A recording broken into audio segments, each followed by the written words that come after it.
रावण हिंदू पौराणिक कथाओं में लंका का बहुसिर वाला राक्षस राजा था। 10 सिर और 20 भुजाओं वाला रावण अपनी इच्छा अनुसार किसी भी रूप में बदल सकता था। बुराई का बहुत सालों तक प्रतिनिधित्व करने के बाद वह प्रसिद्ध रूप से लड़ा और अंततः श्री राम यानी विष्णु के 7वें अवतार के खिलाफ महाकाव्य लड़ाई रामायण में हार गया। रावण एक भयानक राक्षस था जो सभी राक्षसों और लंका द्वीप का राजा था।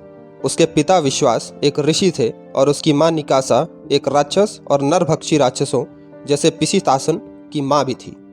ऐसी कहानी भी है कि रावण ने बेईमानी से अपना सिंहासन हासिल किया जब उसने अपने सौतेले भाई कुबेर यानी धन के देवता को द्वीप से बाहर निकाल दिया। रावण के कई पुत्र थे, विशेष रूप से अक्षा जिसके 3 सर थे, जो बुखार यानी गर्मी, सर्दी और पसीने के 3 चरणों का प्रतीक था, और इंद्रजीत उर्फ मेघनाथ जो खुद को अदृश्य बना सकता था। रावण का 10 सिर और 20 भुजाओं वाला भयानक रूप था।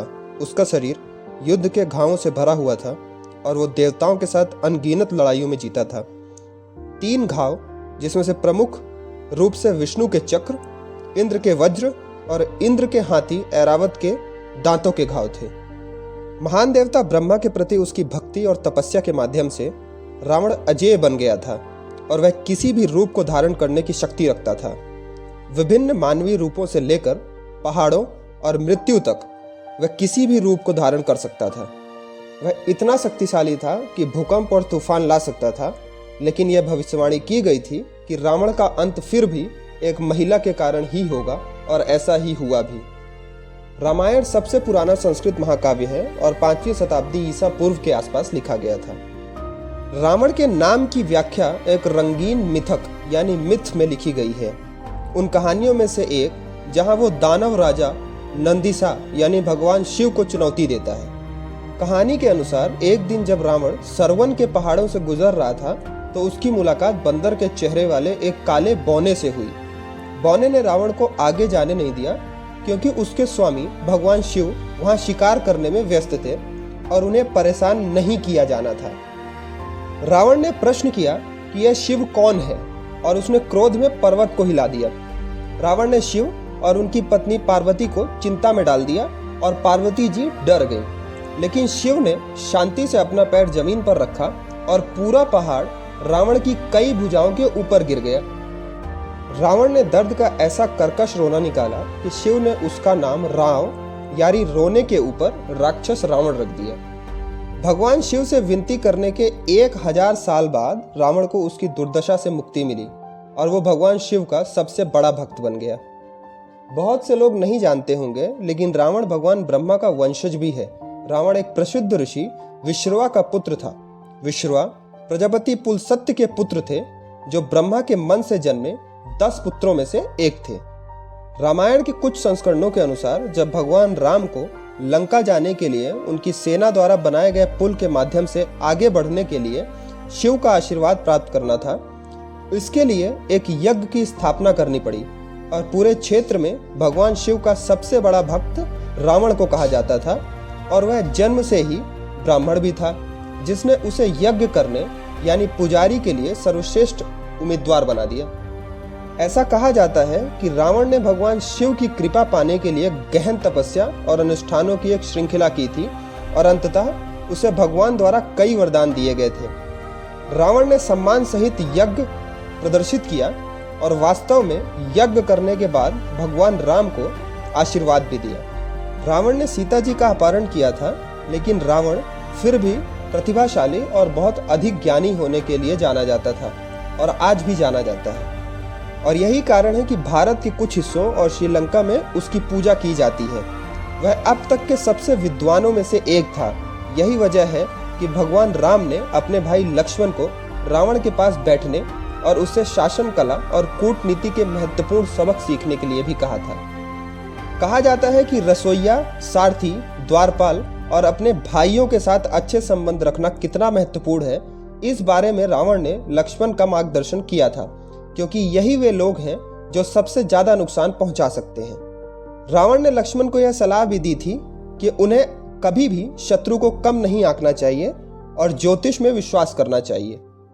अपने भाई विभीषण पर विश्वास न करने की अपनी गलती से सीखते हुए रावण ने लक्ष्मण से कहा कि उसे आलोचना करने वाले मंत्री पर विश्वास करना चाहिए। जब भगवान राम की सेना के साथ युद्ध के बीच रावण अकेला जीवित बचा तो कहा जाता है कि उसने एक बहुत शक्तिशाली यज्ञ करने का फैसला किया जो युद्ध के परिणाम को बदलने में मदद कर सकता था। हालांकि इस यज्ञ में रावण को एक स्थान पर रहना था और बिल्कुल भी हिलना नहीं था। जब भगवान राम को इस बात का पता चला तो उन्होंने बाली के पुत्र अंगद और अपनी वानर सेना को हस्तक्षेप करने के लिए भेजा ताकि यज्ञ को रोका जा सके। जब वो ऐसा करने में असफल रहे तो अंगद ने रावण की पत्नी मंदोदरी को खींचा, लेकिन रावण फिर भी नहीं हिला और यह देखने के बाद मंदोदरी का गुस्सा फूट पड़ा, जिसने उसे याद दिलाया और उसे शर्मिंदा किया कि एक तरफ भगवान राम अपनी पत्नी सीता को वापस लेने के लिए समुंदर पार करके आए और रावण बिल्कुल हिल भी नहीं रहा, और इसके बाद रावण ने अपनी पत्नी को बचाने के लिए यज्ञ छोड़ दिया और इस प्रकार यज्ञ अधूरा रह गया। रावण इतना शक्तिशाली था कि अपने पुत्र मेघनाद के जन्म के समय वह शिशु को अमरता प्रदान कराना चाहता था। इसलिए उसने ग्रहों को बालक के 11वें भाव में रहने का निर्देश दिया। हालांकि शनि ने इसके लिए राजी नहीं की और वे 12वें भाव में खड़े हो गए। इसलिए माना जाता है कि रावण ने अपनी गदा से शनि देव पर हमला किया और उन्हें भी कैद कर लिया। रावण के कई ऐसे चित्र और मूर्तियां मौजूद हैं जिसमें उसे बैठे हुए और वीणा बजाते हुए दिखाया गया है। कहा जाता है कि रावण को संगीत से बहुत लगाव था और वह बहुत अच्छा वीणा वादक था। रावण इस बात को अच्छी तरह से जानता था कि वह विष्णु के एक अवतार के हाथों मरेगा। वह जानता था कि इससे उसे मोक्ष प्राप्त करने में मदद मिलेगी और इस तरह वह अपने राक्षस रूप को त्याग सकता था। रामायण में रावण को बहुत शक्तिशाली व्यक्ति माना जाता था।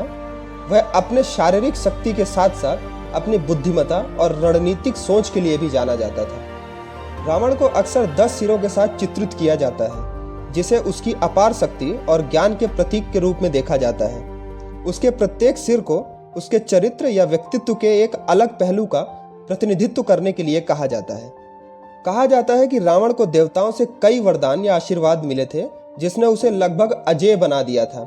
उदाहरण के लिए उसे भगवान ब्रह्मा से वरदान प्राप्त था कि उसे किसी भी देवता, दानव या अन्य अलौकिक प्राणी द्वारा मारा नहीं जा सकता था। युद्ध में रावण एक कुशल योद्धा था और युद्ध में अपनी निडरता के लिए जाना जाता था।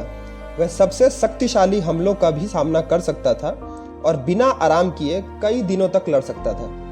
रावण को अविश्वसनीय रूप से मजबूत माना जाता था, जिसमें कई वस्तुओं को आसानी से उठाने और ले जाने की क्षमता थी। कुछ कथाओं के अनुसार एक बार उसने एक हाथ से एक पहाड़ को उखाड़ दिया था।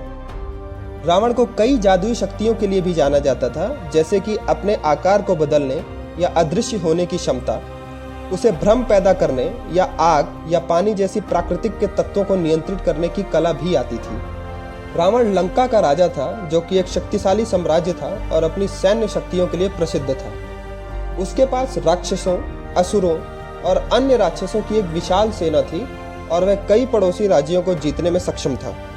रावण द्वारा अपने नंगे हाथों से पहाड़ उखाड़ने की कहानी के अलावा यह भी माना जाता था कि वह हवा में उड़ने में सक्षम था और अधिकांश हथियारों के लिए अजेय था। ऐसा कहा जाता है कि उसकी त्वचा इतनी कठोर थी कि इसे तीरों या तलवारों से छेदा नहीं जा सकता था, और यह कि वह युद्ध में कटे हुए अंगों को फिर से जीवित कर लेता था। यह ध्यान रखना महत्वपूर्ण है कि रावण को हिंदू पौराणिक कथाओं में एक नकारात्मक चरित्र माना जाता है, क्योंकि उसने अपनी अपार शक्तियों का इस्तेमाल गलत कृत्यों और देवताओं पर हमला करने के लिए किया। उसे अक्सर एक विरोधी के रूप में चित्रित किया जाता है जो अच्छाई की ताकतों का विरोध करता है। इसलिए उसकी शक्तियों को हिंदू पौराणिक कथाओं में अन्य पात्रों की शक्तियों की तरह मनाया या सम्मानित नहीं किया जाता।